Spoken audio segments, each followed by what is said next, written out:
Hey, welcome to How About We Do This Together, a podcast ministry of the Northwest Christian Network.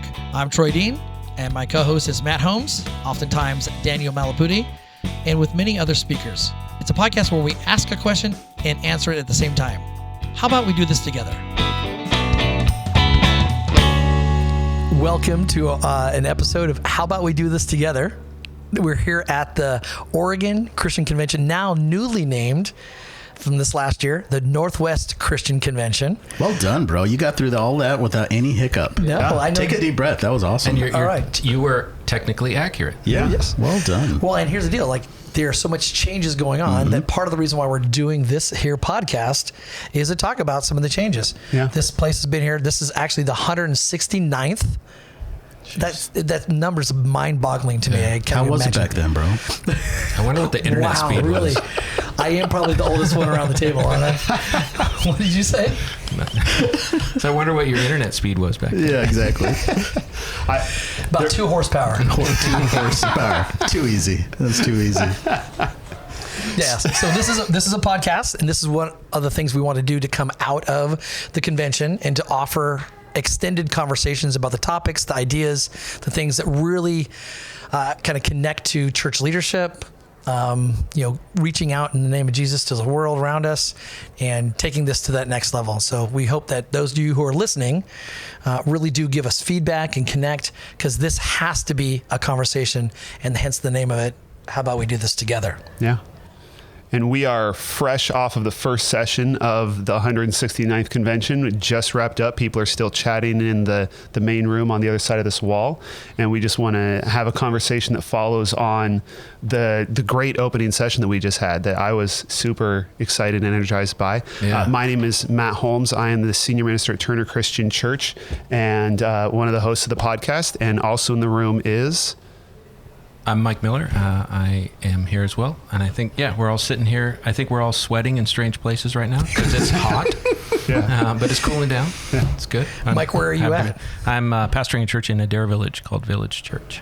Nice. Awesome. And I'm Daniel Mallipudi, and I serve at First Christian Church in Roseburg, Oregon. And I'm Troy Dean. I'm campus pastor at Bushnell University in Eugene, Oregon. Awesome. Yeah. Now, this is our first... episode of this type. You're not supposed to tell them that. Of the convention. They don't know. Okay. Well, Trust me, they know. Let's leave this in there. This is the first session, and it's a little bit different because 2 of our regular hosts were actually the presenters. Yeah. And so the conversation is going to be among, mainly the hosts. And it was great. And we had Daniel Mallipudi share a testimony, and Troy Dean was the main speaker. Be nice. I feel very vulnerable right now. Awesome. It's a good place to be, bro. That's a good place to be. It's your superpower. Yeah. So I guess, do we want to start by talking about the testimony that Daniel presented? And Daniel and I know each other. I did not know that story. I have to say, your church very quickly, just from that, became one of my favorite churches. Oh, man. I mean, my church is my favorite church, Sure. but that was an incredible story Yeah. that I had never heard before. Yeah, I don't know what to say. They just, they modeled restoration and reconciliation in an opportunity that was so unique because they had nothing to gain from it. They had no reason to. They just loved me so well. And I can't say enough about that church family. So they're tops in my books too. And for those who are listening, I was going to say, I know this is one of those awkward things. We are going to say just little pieces of things, and we are absolutely inviting you to go online to listen to the things that are being referenced. We're not going to rehash them or all those kind of things. Yeah. This is kind of a next conversation. So I really want to encourage and exhort everyone to listen to Daniel's testimony. It'd be good to pause now here. Yeah. Go find it and listen and come back. Home run. Because And that's what we're going to do. You can find that at mynwcc.org/endure, where you can watch the videos from this year's convention, and it'll be under the evening sessions on day 1. Yeah. Awesome. Daniel, I too fell in love with your church, and the woman who wrote you letters, that is Jesus right there. That was so inspiring to hear, just without reservation. And the fact that they saw a calling in you and a gifting and were willing to acknowledge your reconciliation, acknowledge. Yeah. I'm sure there were, I've worked with an addiction a lot, and that involves people doing time in prison. I'm sure there was character traits that you were exuding that continue to give them confidence to trust you and believe in you. What was it like? What was the coming out of that life that led you to prison? Was that just, I know a testimony is a short time, but was there a process of up and downs, or was it, steady sailing? You know what's amazing is prison was the best thing that ever happened to me. And it remains to this day a joyous memory in my life. And I don't know how to make sense of that. That's what Jesus does, man. I don't know how to make sense of that. Gosh. I really don't. Amen. Other than that first month, because you don't really get the opportunity to communicate. So there's a month where it was really, really difficult. And then I got to talk to my dad and at least let him know I was okay. He knew what was coming and he was prepared for that. But then to get that first letter, then the card from my class, and then to hear Gene say, I'll talk to you next week. That's how she would sign off her letters, right? And it was just incredible. And so I had a great chaplain when I was in prison. I was on the worship team. It is to this day a joyous experience. I will say this: there's not a day in my life I don't think about my time in prison. Mm-hmm. Now there's two sides to that. Because on most days, man, 8 out of 10 days, whatever it is, 6 out of 7 days, it's the joyous memory. And then the enemy of our soul whispers in my ear every once in a while and says, hey, this is who you really are. And those are the rough ones. Yeah. So I have that box of the letters. I have the box of those days. I have the box of all the chord sheets when I was on the worship team. And I don't ever actually really open the box, but I'll open the closet and it's sitting right there. And it's like the Israelites, what do these stones mean? Yeah. And I'll just have to say out loud, what does this box mean? Yeah, this is who I was, and I've been redeemed. Cool thing about Gene, the pianist, real quick. I got out on a Wednesday. I saw her that Wednesday night because she said, you need to come out to worship practice just so we could see you. And that Wednesday night, she invited me to dinner on Sunday after church. Gosh. And we didn't know each other well. And like that, they might have saw something. I don't know what they saw, bro. Because you know what I mean? Yeah, And it's just an amazing thing. And so our church has been able to do really well with reminding ourselves we are not who we were. We're not defined by our past. They inform us. They don't define us. And so that's been a really cool thing to see that spoken into other people's lives. Sean Bitzer, who's a friend of all of ours, was telling me on Sunday, he said, the beautiful thing about answered prayers are there's no expiration date. Oh, come on now. Bro, answered prayers don't have an expiration date. Yeah. So God keeps answering the prayer through generations and through legacies and through unwritten stories that get to be restored. That's really So good. I still get to walk in those answered prayers today. Yeah, that reminds me. I think we all have an element of a testimony. I have one where I talk about just the darkest thing that ever happened to me and most destructive thing that I did. And I was sharing this once, and it just came out that if I was thinking that if someone, I wouldn't wish that on my worst enemy, but it's one of the biggest blessings in my life. Mm-hmm. And if you tried to take it from me, you can't have it. I wouldn't give it to you.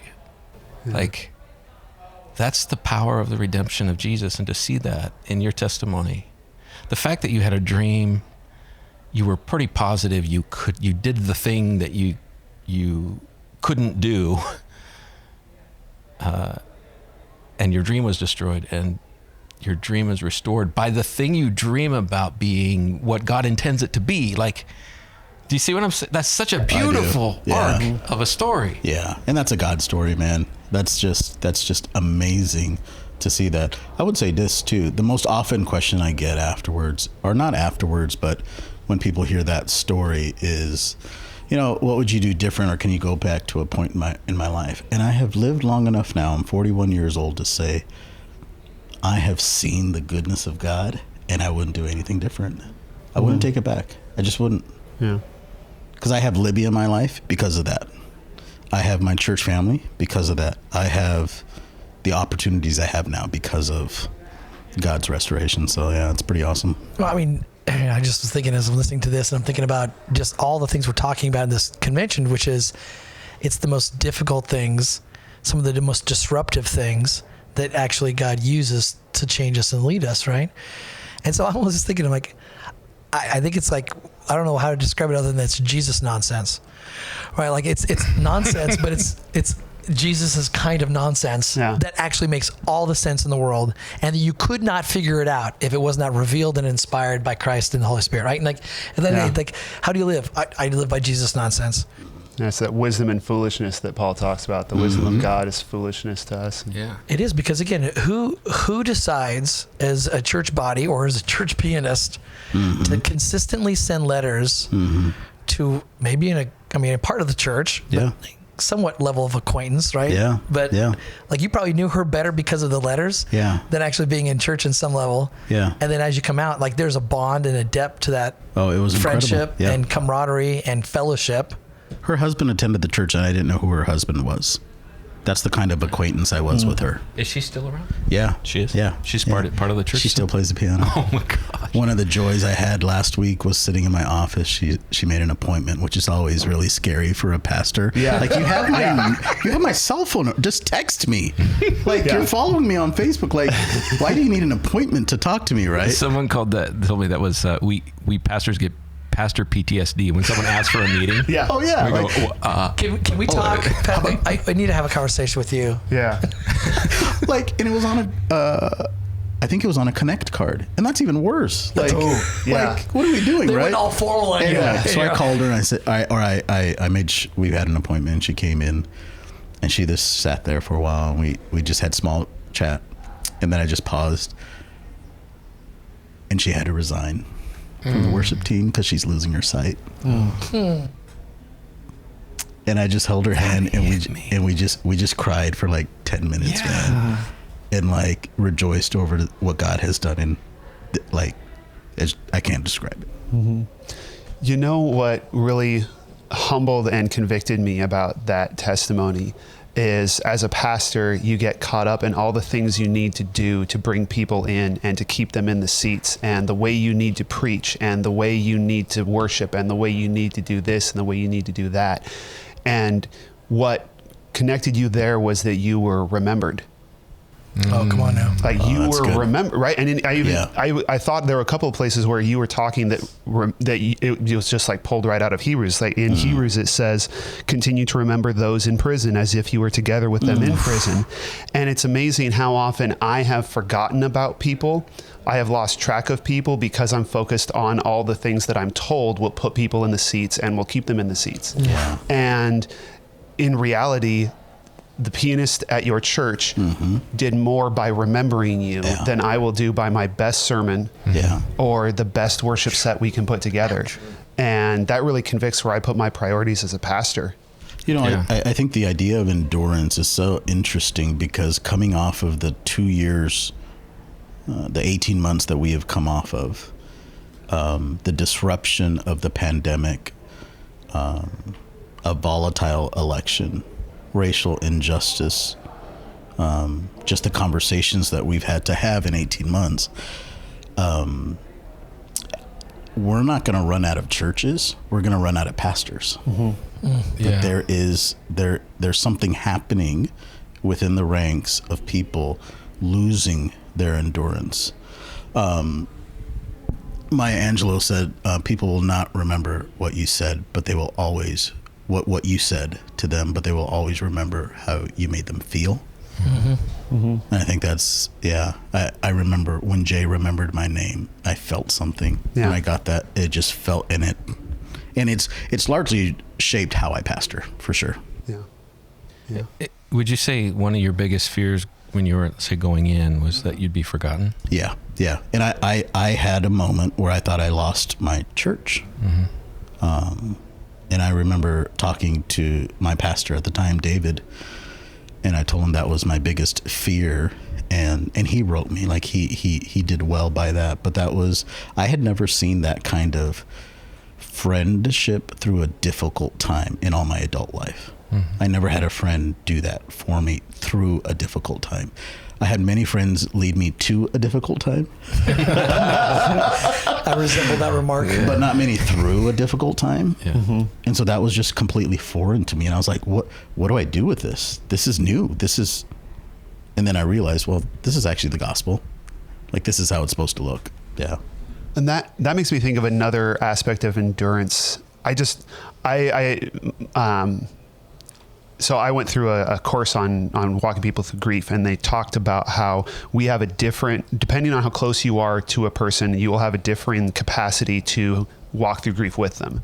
Like a friend, you may be able to handle them grieving for a week. If you're a family member, you may be able to handle them for a month, but everybody has a limit when you just can't, normally we just can't really, we want you to move on.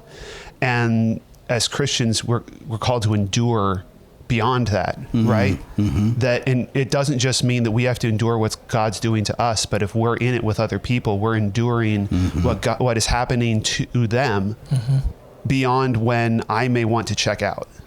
Yeah. Yeah, because there's just a point when you say, okay, I'm kind of full on this topic and I'm ready to move on to something else, but that's a person. Yeah. Yeah.